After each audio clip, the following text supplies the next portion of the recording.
Sur une superficie de 27 500 km², la région Languedoc-Roussillon est composée de 5 départements, dont celui de la Lozère, situé au nord. Le 48, ce département du sud du Massif central, a une superficie de 5 167 km² pour 73 000 habitants.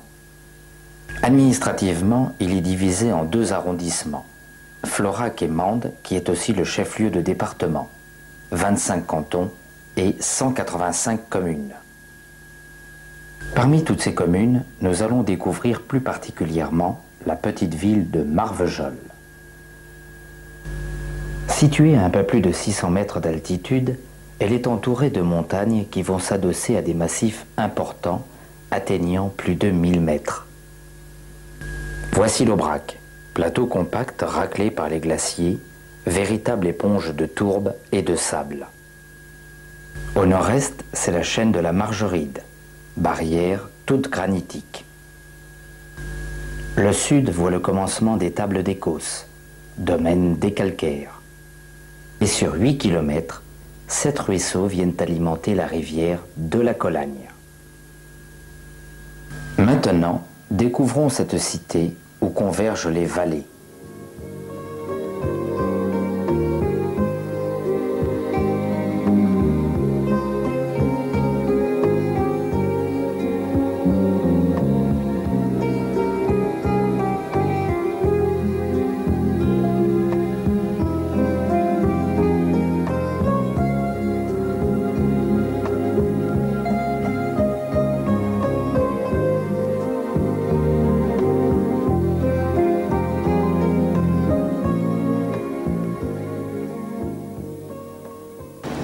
En ce qui concerne les voies de communication, Marvejols est au carrefour de la méridienne nationale 9 qui relie Paris à l'Espagne en traversant la France par son milieu, et de la nationale 88 qui transversalement rejoint Toulouse à Lyon.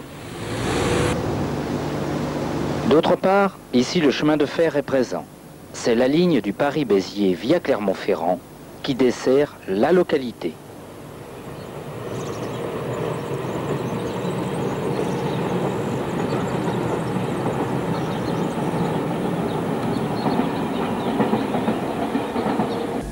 Voici brièvement présenté l'environnement de la ville de Marvejols.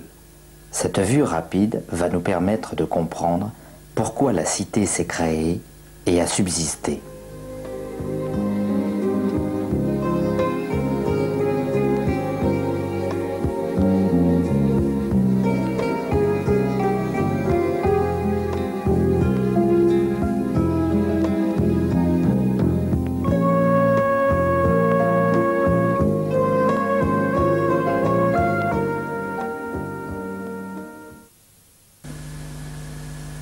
Il y a moins de 3 millions d'années, lors de l'apparition de l'être humain à l'ère quaternaire, la France presque entière fut habitée. Quant au secteur de Marvejols, il est occupé par l'homme depuis environ 6000 ans.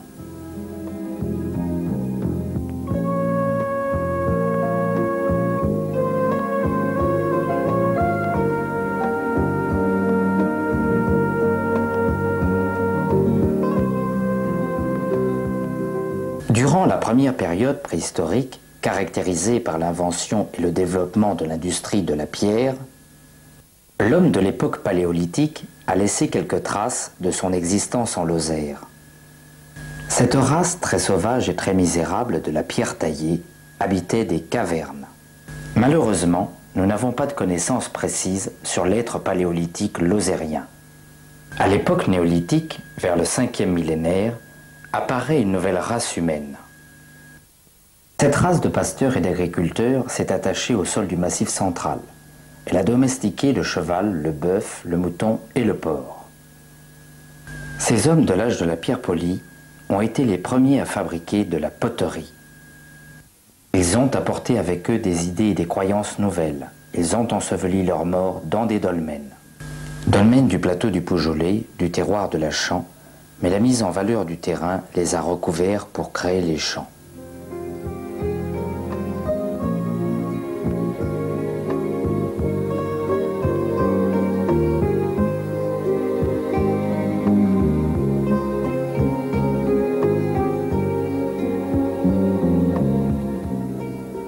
C'est à eux que sont dus les menhirs, qui d'ailleurs peuvent dater de plusieurs époques. Sorte de bornes en pierre brute, probablement dressées pour rappeler un événement heureux ou malheureux. Ici, le menhir de la place Giroux a été transporté du plateau du Poujoulé, où il gisait près d'un vieux chemin.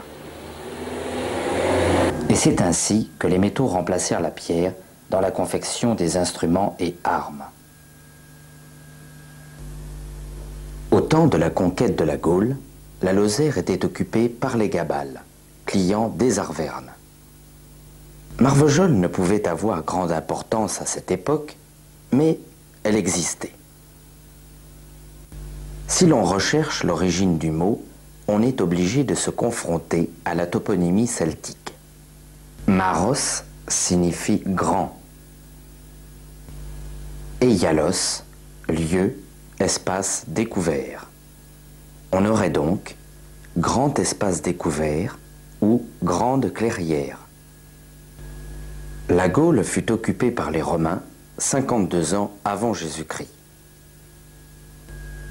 Les plus anciens documents relatifs à l'histoire de la Lozère se trouvent dans les commentaires de César.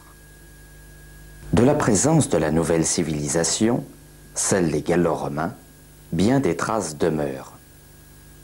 Briques rouges, plateaux creuses, de toits, poteries, monnaies se trouvent dans la ville. Dès quelques siècles suivants, on ne sait rien de précis. Les barbares sont-ils venus? Que se passa-t-il à l'époque mérovingienne? Les Visigoths au VIe siècle, les Arabes au 7e et 8e siècle ont bien dû laisser quelques traces dans le pays. Avec les Carolingiens, on commence à voir l'organisation féodale.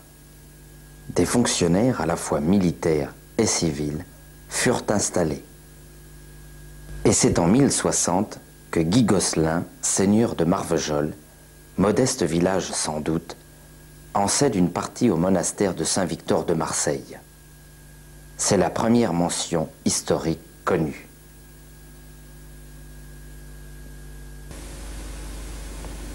En 1161, Louis VII reçoit l'hommage simple de l'évêque Aldebert du Tournel.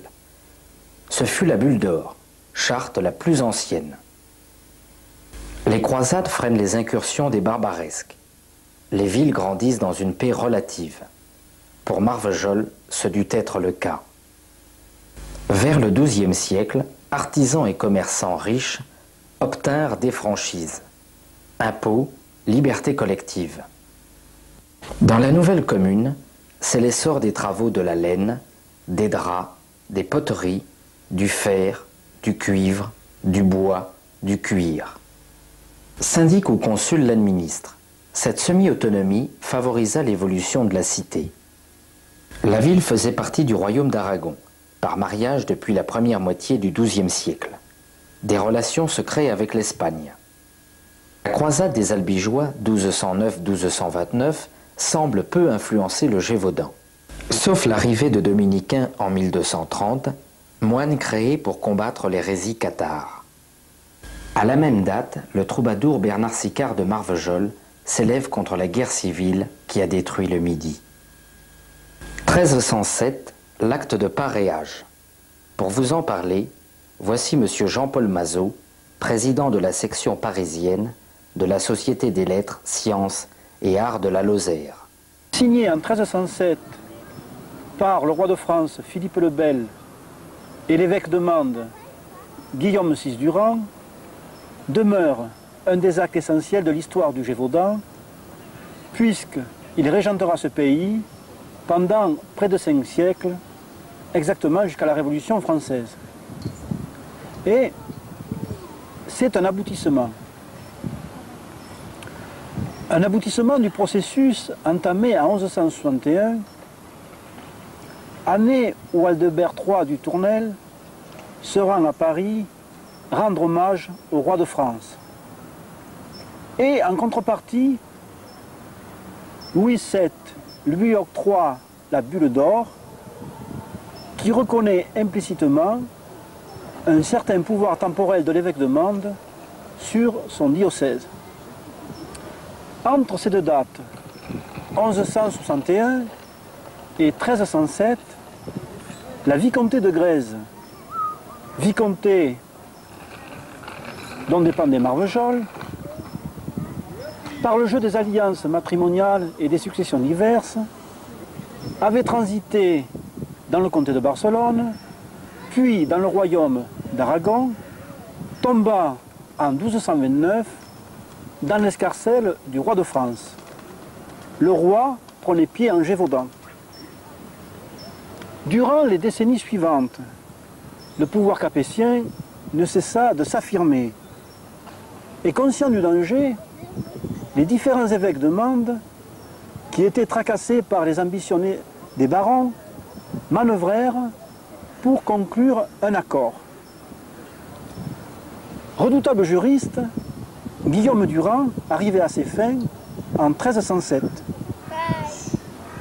Le roi de France lui reconnaissait le titre de comte du Gévaudan, le droit de battre monnaie et le droit d'exercer la justice.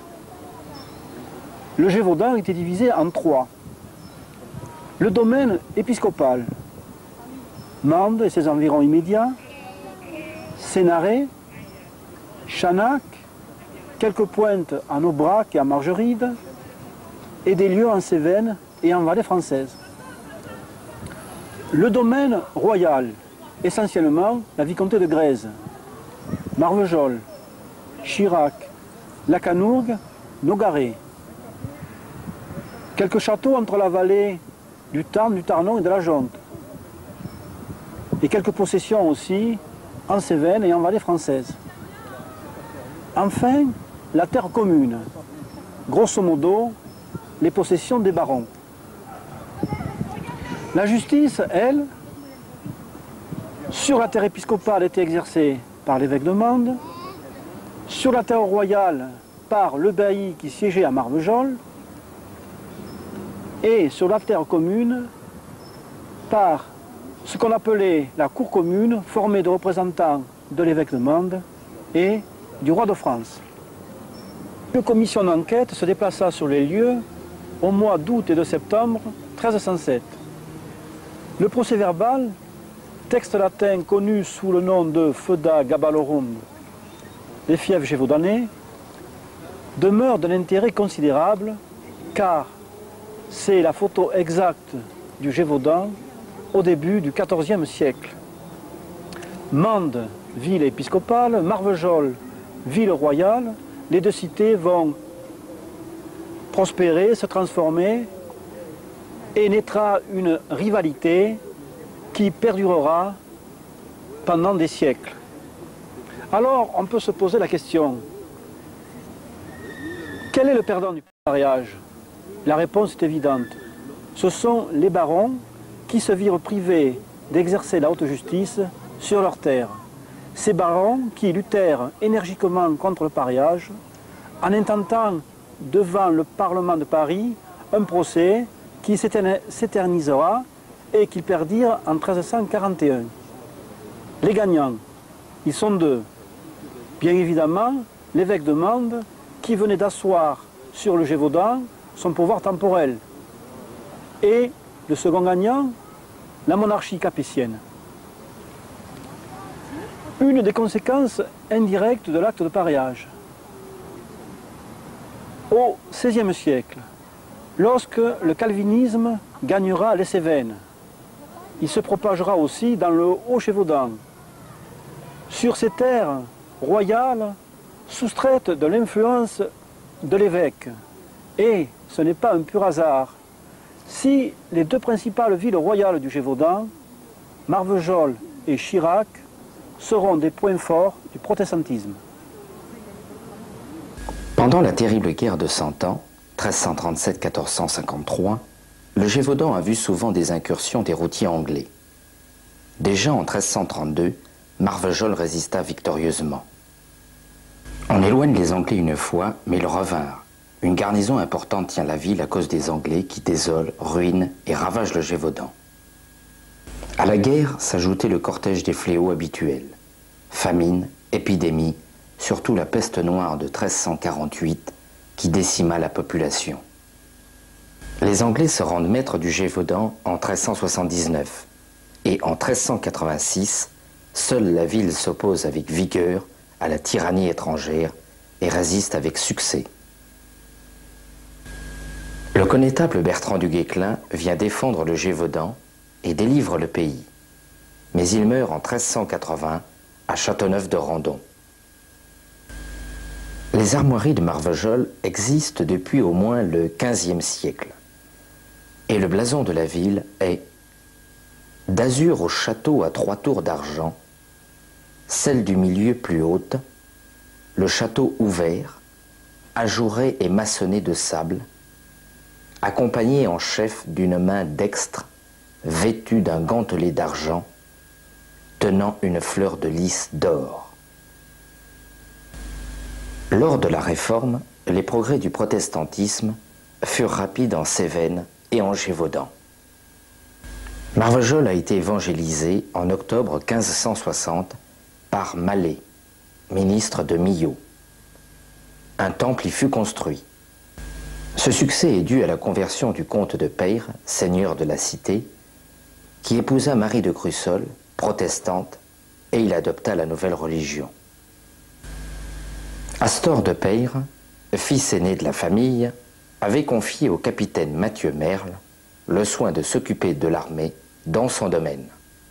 Le seigneur de Peyre, étant à Paris pour le mariage de Henri de Navarre, fut assassiné lors du massacre de la Saint-Barthélemy le 24 août 1572.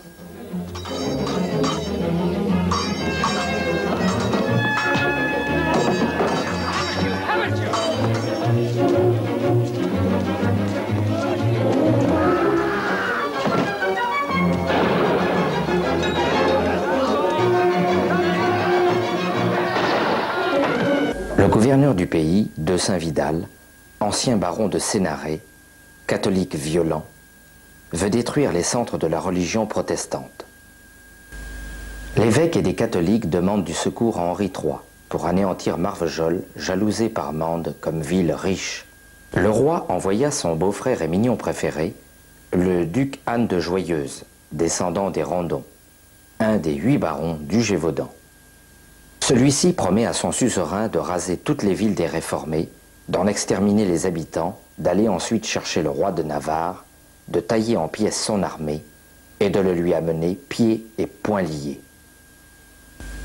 Parti du Bourbonnais, il débouche en Gévaudan dès les premiers jours d'août 1586 et arrive devant Marvejols le 13 du mois. Les habitants furent surpris. 3 batteries, soit 12 canons, sont mis en place. Route de Chirac, Poujoulé et certainement Lachamp. La ville reçut au moins 1200 boulets.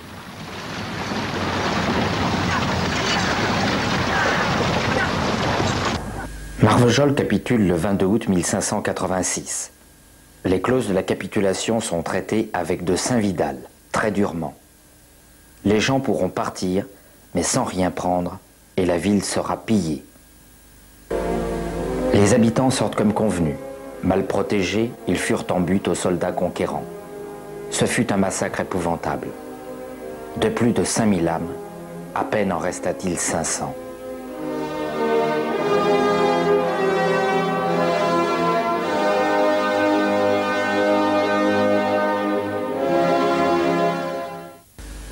La résistance de Marvejols retarda l'armée du Bourbonnais et permit à Henri de Navarre de gagner la bataille de Coutras le 24 octobre 1587, où périt le duc de Joyeuse. Par reconnaissance, Henri de Navarre, devenu le roi Henri IV, laisse Marvejols quitte des tailles, impositions ordinaires et extraordinaires pendant 12 ans, du paiement des dettes faites par le Gévaudan pour l'expédition de Joyeuse et la destruction de la ville. En outre, il lui donna 200 écus pendant 6 ans. Les remparts démantelés sur l'ordre de Joyeuse furent reconstruits. L'édit de Nantes en 1598 permet aux protestants d'observer leur culte et de conserver une centaine de places fortes pour se garder. Marvejols en est une. Tel un phénix, elle renaît de ses cendres. Après la lutte contre les protestants et la victoire, Richelieu leur accorda la grâce d'Alès en 1629, qui obligea les villes de la religion prétendue réformée à détruire leurs fortifications. Plus ou moins dures, les luttes religieuses continuèrent, mais la révocation de l'édit de Nantes par l'édit de Fontainebleau en 1685 fut fatale à la France méridionale, qui se vida en partie de sa population et de ses richesses. Les protestants de Marvejols abjurèrent en masse devant l'évêque le 7 octobre 1685 et le temple fut détruit aussitôt. Après la terrible inondation de 1705 et la famine de 1707, la peste de 1721-1722 compléta la nouvelle ruine de la ville, qui perdit en quelques mois 1800 habitants environ. Il n'en demeura que 1600. La révolution de 1789 secoua à nouveau la région. La province du Gévaudan devint le département de la Lozère le 5 février 1790.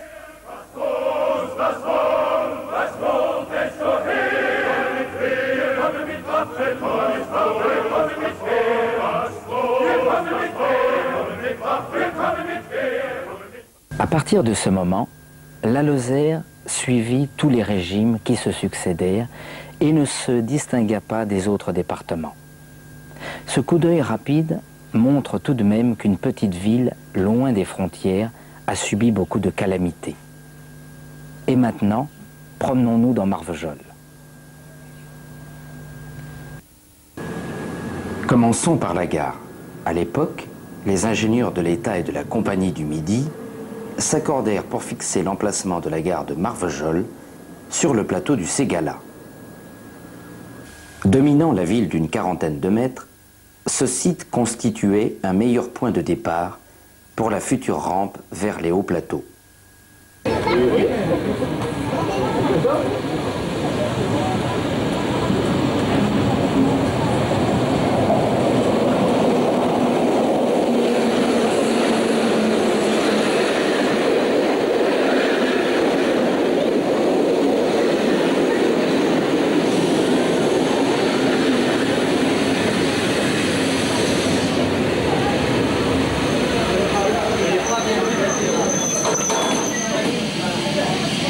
Ce train qui rentre en gare est là pour nous rappeler que le premier convoi entra dans l'ancienne capitale du Gévaudan le samedi 3 mai 1884.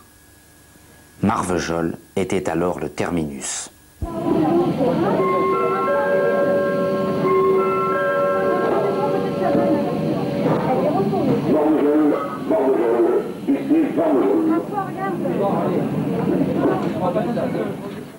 En juin 1886, la plateforme était continue de Marvejols à Saint-Chély-d'Apcher. Et le 31 décembre 1889, la ligne était exploitée dans son intégralité. En arrivant de la gare, voici la première porte, celle de Chanel, qui s'appelait autrefois de l'Hôpital. Elle fut reconstruite comme les deux autres portes de la ville dans les années 1600. Sur une plaque, une inscription apparaît. En 1586, j'ai été détruite de fond en comble par la cruauté des ennemis conjurés du royaume. Mais le roi très auguste Henri IV, père de la patrie, m'a relevé en 1607. Continuons. La salle de spectacle, le Trianon, a été la halle, puis l'hôtel de ville, jusqu'en 1908. Voilà face à la porte du Théron. Ces murs ont été détruits et rasés, mais l'invincible roi Henri IV, père de la patrie, les a remis en leur état primitif pour faire surgir la ville de ses cendres et être ainsi le restaurateur d'une ville de France.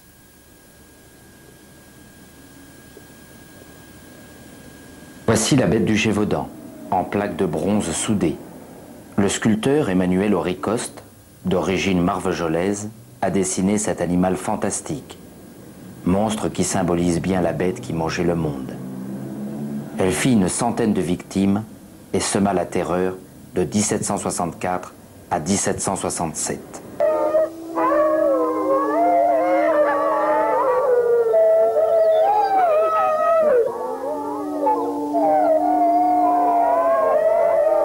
Remontons vers la place. Au XVIe siècle, elle possédait une grande halle couverte où étaient entreposées les mesures officielles, dites de Peyre ou de Marvejols.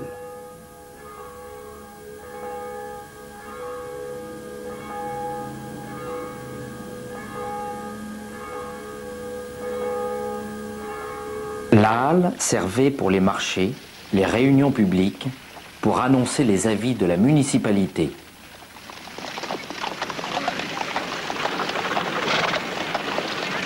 La place sans nom prit le qualificatif d'impériale sous le Second Empire, puis national, tiers et à la libération de Henri Cordès, résistant et préfet de Lozère. Au centre, on y vit une fontaine, le Griffon, qui laissa la place au monument aux morts de la Grande Guerre.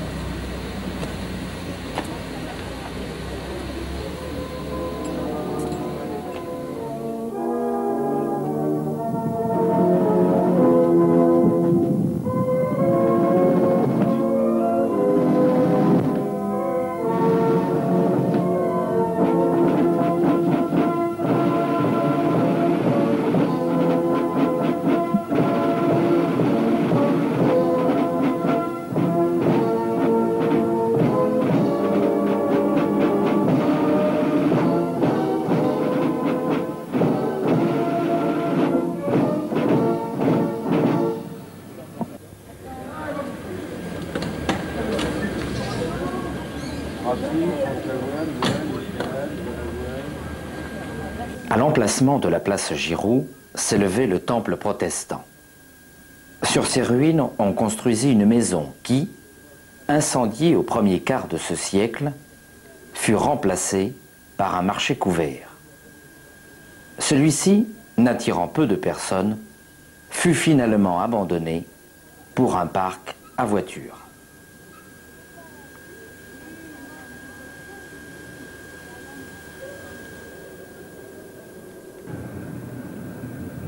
Nous voici devant la Font-Nouvelle, une des 5 vieilles fontaines de Marvejols. Il en est fait mention en 1550. L'eau était amenée par des conduites de bois, arbres entiers creusés au centre, ou des poteries emboîtées et scellées au mortier de chaux, avec des récipients où se déposait la vase.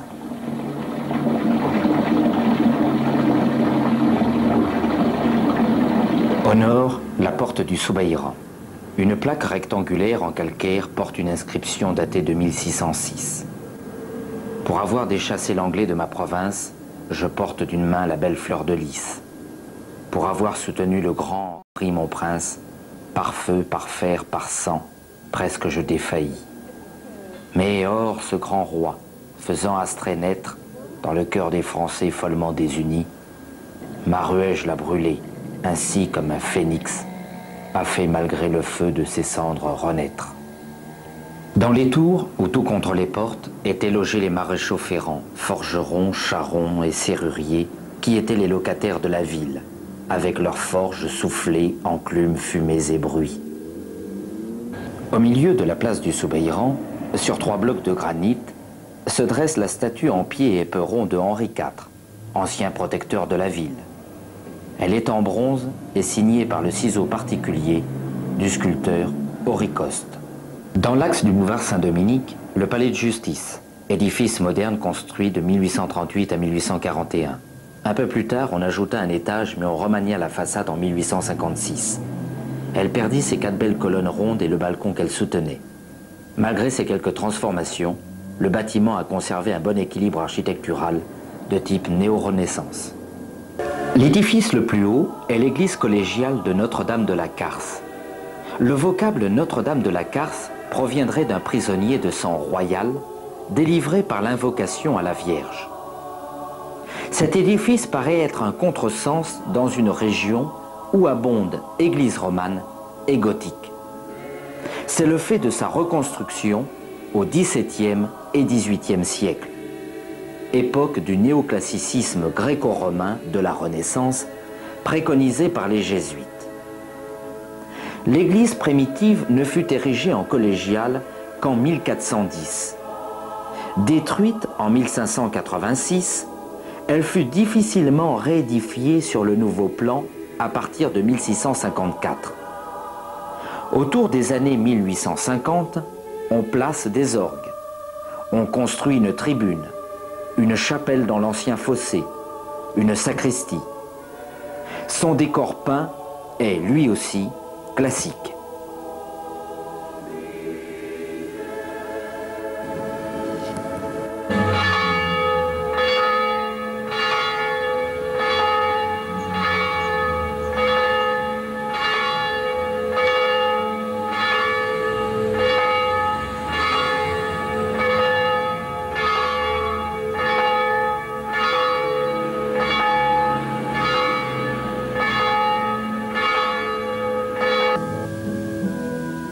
La fondation de l'hôpital Saint-Jacques remonte en 1256.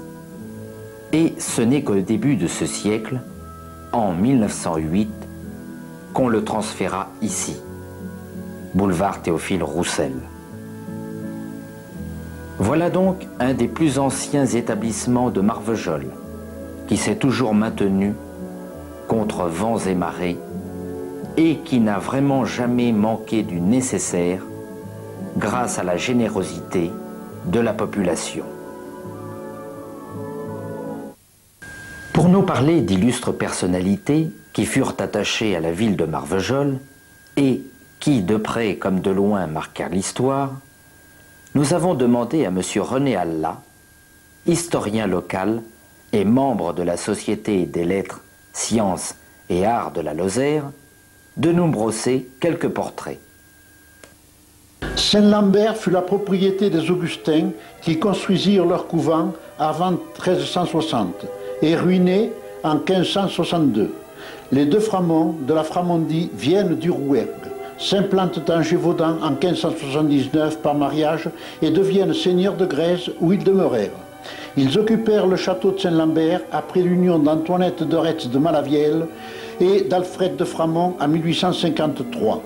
Peu d'années avant, c'était la propriété des Michel Duroc de Brion. La Lozère fournit d'illustres marins, dont une lignée de deux Framont et surtout trois frères qui combattirent en Méditerranée et Atlantique. Le docteur Ernest de Framont, député, fut à la base de la création du préventorium d'Entrenas et du centre de Montrodat. Le 20 août 1943, au cours d'une importante réunion de la résistance, par traîtrise, 6 sont arrêtés sur 9. Envoyés en camp de concentration, 4 reviendront en bien triste état, après 20 mois de déportation. 2 ne reviendront pas, Calmette et Olivier de Framont, qui se sacrifia pour sauver sa famille, et finit à Dachau en janvier 1944. Le père de Géraud-Christophe Michel Duroc, officier, est né au château de Saint-Lambert. Son fils fit l'école d'artillerie de Brienne.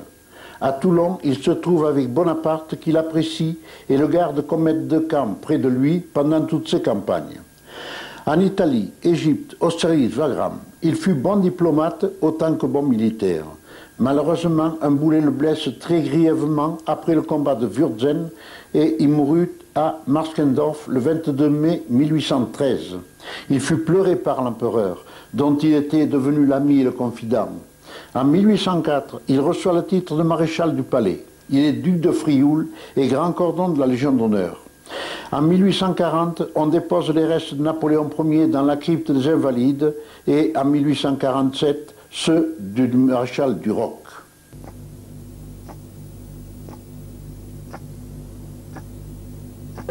Les Pinetons sont originaires d'Écosse. Vers 1350, Édouard III aurait donné la seigneurie de Chambrun à Jean Pineton. La famille se fixa alors en France et en Gévaudan dès le XVIe siècle. Jacques Pineton de Chambrun, ministre protestant, prêche à Saint-Léger-le-Pègre, Marvejols, Nîmes. Son fils Pierre, premier consul, écrit en 1610 Les larmes de Pierre de Chambrun. En 1685, comme tous les protestants de Marvejols, les Pinetons abjurent devant l'évêque. Sous le Second Empire, le comte Aldebert de Chambrun est élu député contre le candidat officiel. La famille a fourni des députés, sénateurs, maires. On disait « Vive monsieur de Chambrun, qu'au Cataluccio Maïdune ». En 1940, le sénateur Pierre de Chambrun est l'un des 80 parlementaires à refuser les pleins pouvoirs au maréchal Pétain. Voici quelques mariages variés. Louis-Charles de Chambrun épouse en 1829 Virginie de Framont, qui veuve vend sa maison au docteur Prunière. Thérèse de Chambrun fut la femme de Savorgnan de Brazza. Marthe de Chambrun épouse le prince Ruspoli du Vatican. Son fils, Mario Ruspoli, cinéaste, a été bien connu des Marvejolais. Sans parler des mariages aux États-Unis, où les deux Chambrun sont citoyens comme descendants de Lafayette.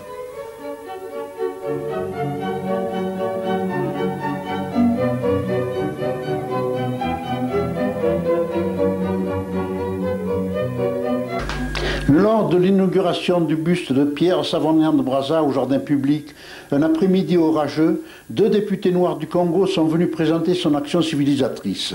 Mais la pluie chassa les participants et le dernier orateur, seul qui ne tarissait pas d'éloges. Né à Castel Gondolfo en 1852, il fut élève à l'école navale et naturalisé. Le 12 août 1895, il épouse Thérèse de Chambrun. De 1875 à 1877, il remonte le fleuve Ogooué, puis il parvient au grand fleuve Congo, place les terres du roi Makoko sous la protection de la France, fonde la ville de Brazzaville sur le Congo en 1879-1882. Administrateur, il organise la région qui devint l'Afrique équatoriale française. Il mourut à Dakar en 1905 au retour d'une expédition et fut inhumé à Alger. On lit sur son tombeau « Sa mémoire est pure de sang humain ».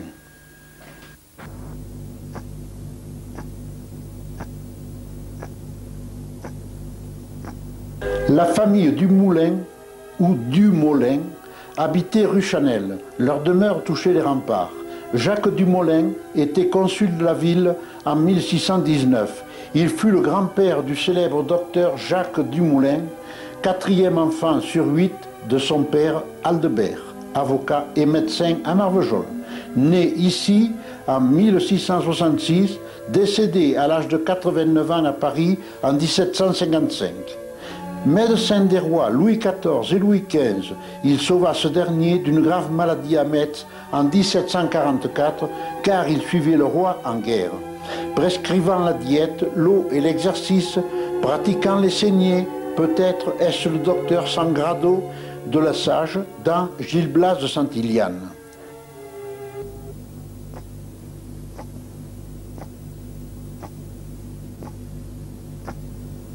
Des vaisseaux de la Marine nationale ont porté le nom de l'amiral Blanquet du Sheila 1759-1826, dont l'escorteur lance-missile qui participa à la guerre du Golfe Persique.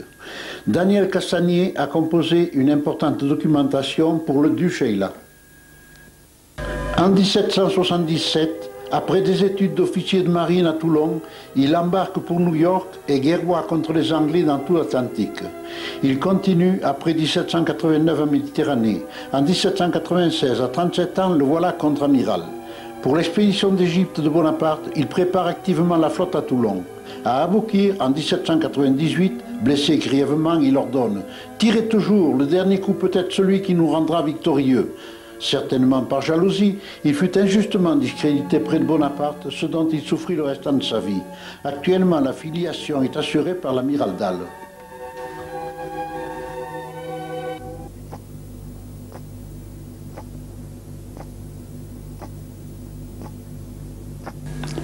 J'ai fait faire, d'après une photographie, par l'artiste Bernard Laborie du pont de Montvert, un médaillon en bronze. Le docteur Pierre Barthélemy Prunière est né à Nasbinal en 1828 et mort ici en 1893. Après ses études, il vint à Marvejols et demeura dans cette maison. Ce fut un bon médecin. À Chanac, il sauva un homme mordu par un chien enragé sans le secours de Pasteur. À Saint-Laurent-de-Muret, un paysan dont le corps était traversé en entier par un piquet pointu de son char. Avec autant de conscience, il s'occupa de préhistoire. C'était l'époque des pionniers comme Broca, Mortillet, etc., qui vinrent visiter la Lozère. Brunière fit d'importantes découvertes. La trépanation faite avec des lames de silex du vivant de l'individu, sans doute dans un but thérapeutique. Des pointes de flèches fichées dans des vertèbres humaines. La crémation associée à l'inhumation dans les tombes. La race d'Écosse dite des bombes chaudes. Et sur la voie Agrippa, en Aubrac, il situa la station gallo-romaine de Atsilanum. En 1866, il épouse Marie-Louise Constance Mathilde de Guiran, d'une famille venant d'Aix et Beaucaire, fixée ici au tout début du XIXe siècle. Son caractère entier, ses idées politiques et le procès avec la municipalité pour la chute de la tour de l'horloge le firent critiquer à Marvejols et aussi par la Société d'agriculture de Mende.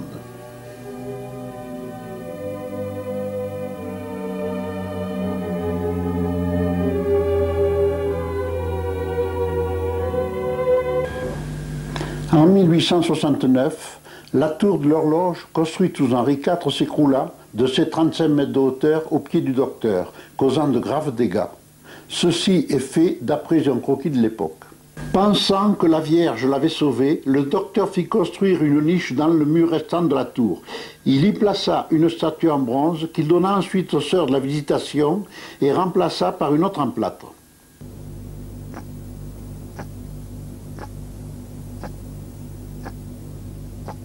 L'art nous touche. Marc Saint-Saëns a créé cette céramique qui représente le fabuleux phénix purifié par le feu, symbole de Marvejols reconstruit. Dessous, le nom du troubadour Bernard Sicard de Marvejols. Henri Coste nous a laissé les statues de Henri IV en 1954 et de la bête du Gévaudan en 1958, traitées à la fois avec des yeux réalistes et visionnaires. Son père fut professeur, chef de division, député. Il avait épousé Anna Bardon et mourut chez Albert Bardon, Plastière. Louis Rigal, peintre, est né à Marvejols en 1888 et mort en 1953. Il fut prix de Rome. À l'église, un chemin de croix, dont les 14 tableaux en blanc et noir traitent de façon originale les scènes de la Passion, par des détails, tête, main, qui ne manquent pas de vigueur. À la mairie, quelques tableaux sont exposés, dont un autoportrait qui a servi à Bernard Laborie à graver ce plâtre pour le mouler en bronze. Une présentation rapide des personnalités qui ont marqué l'histoire de la ville de Marvejols ne peut qu'être succincte, par conséquent très incomplète. Mais il est bon de comprendre que la vie et la mentalité des habitants ont été modifiées par leur action locale et même par leur déplacement hors du pays. Le Marvejol rétro. Trop récent pour le traiter d'une manière historique, mais assez ancien pour évoquer des coutumes et la vie d'autrefois. Voici quelques souvenirs avec Madame Paul Saint-Léger.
La ville était constituée d'artisans, de petits commerçants, d'usines et d'ouvriers qui travaillaient pour les usines.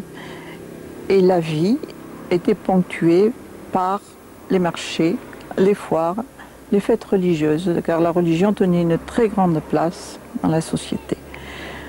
Alors, les marchés, tous les samedis, il y avait le marché sur la place.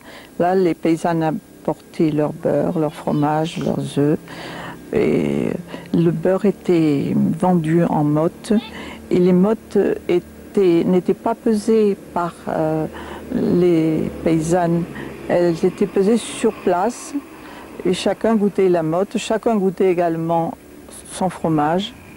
Avec un couteau, il faisait une entaille triangulaire, il goûtait le fromage, il le prenait ou il le prenait pas.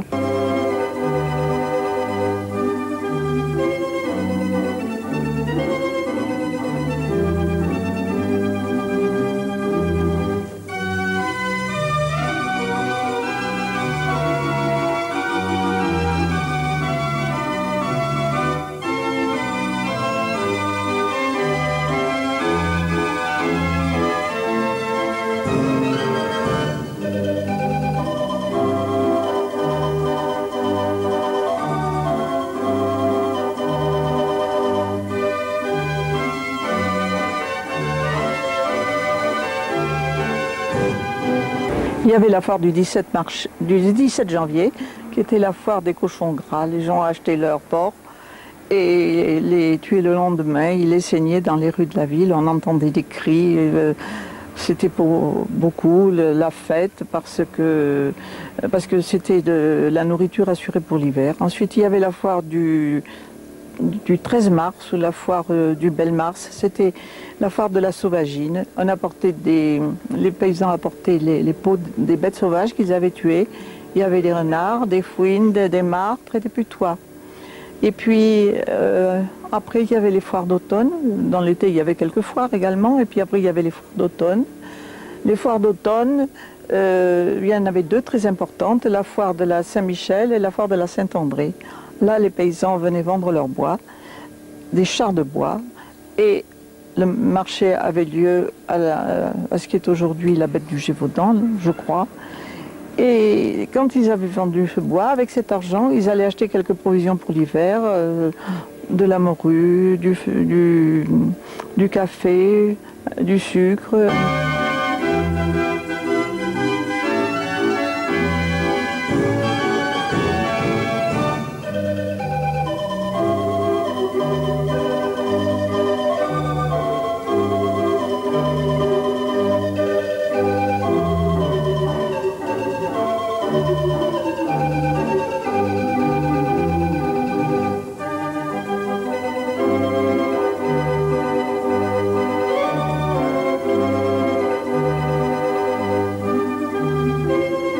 On était loin du marché commun.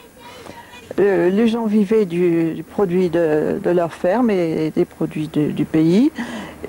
Par exemple, ils essayaient aussi de se faire un peu d'argent en venant vendre des fruits sauvages, les framboises à la belle saison. Les femmes de Saint-Léger en particulier allaient les cueillir dans la vallée de l'Enfer, venaient vendre des framboises. Aux Ajustons, les gens des Ajustons venaient vendre du poisson aux quatre coins, le poisson blanc, et qui avait beaucoup d'arêtes et des truites également. Et à l'automne, les gens de Saint-Laurent-de-Muret vendaient des petites timbales de noisettes.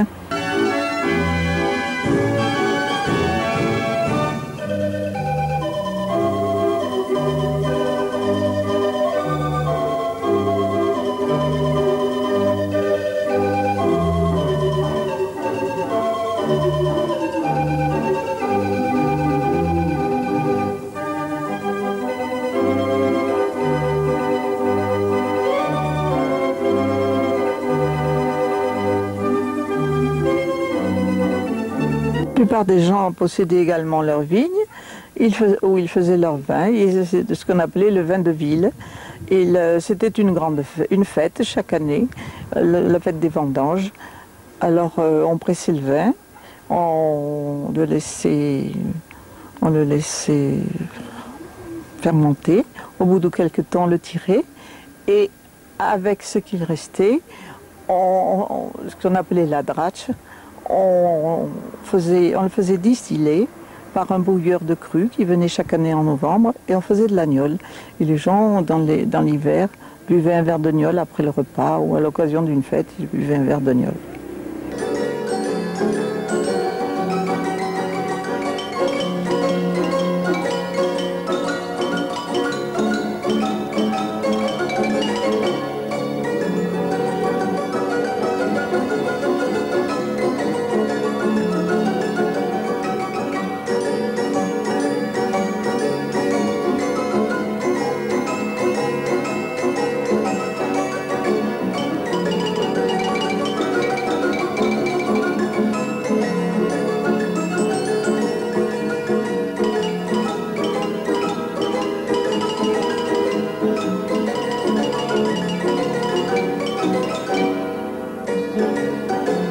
Les fêtes religieuses tenaient une grande importance parce que les gens pratiquaient beaucoup la religion catholique à l'époque, au début du siècle et puis jusqu'à maintenant. Et il y avait en particulier pour Pâques la procession des pénitents, puis les fêtes pascales, puis la fête Dieu, avec les processions dans la ville où chacun tendait des draps de lit le long des maisons et mettait beaucoup de bouquets de fleurs et des pétales de fleurs dans la rue. Les enfants également, on faisait également des expositions du Saint-Sacrement et les enfants allaient jeter des fleurs, c'était très joli et c'était très joyeux. Et puis après il y avait pour le 15 août la fête de Notre-Dame de la Carse, on sortait de la statue miraculeuse de Notre-Dame de la Carse et on la promenait également dans les rues de Marvejols.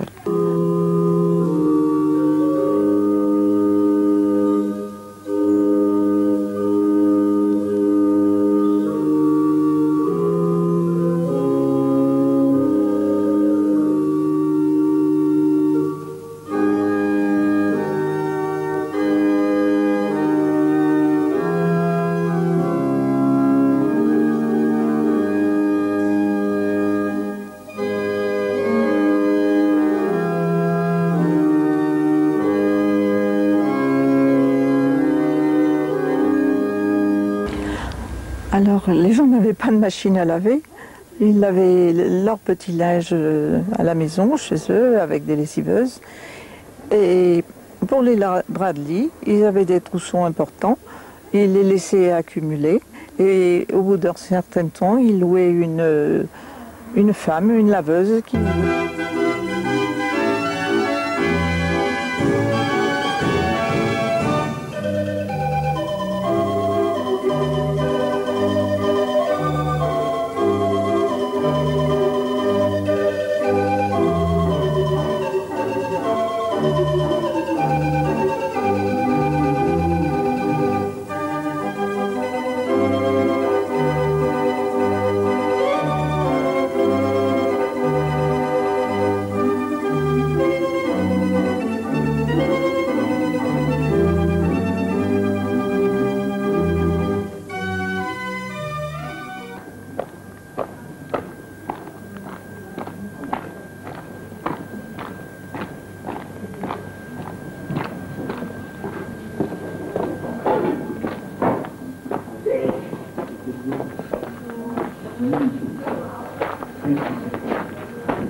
Nulle petite ville de province n'exercera en toi d'aussi profonde résonance.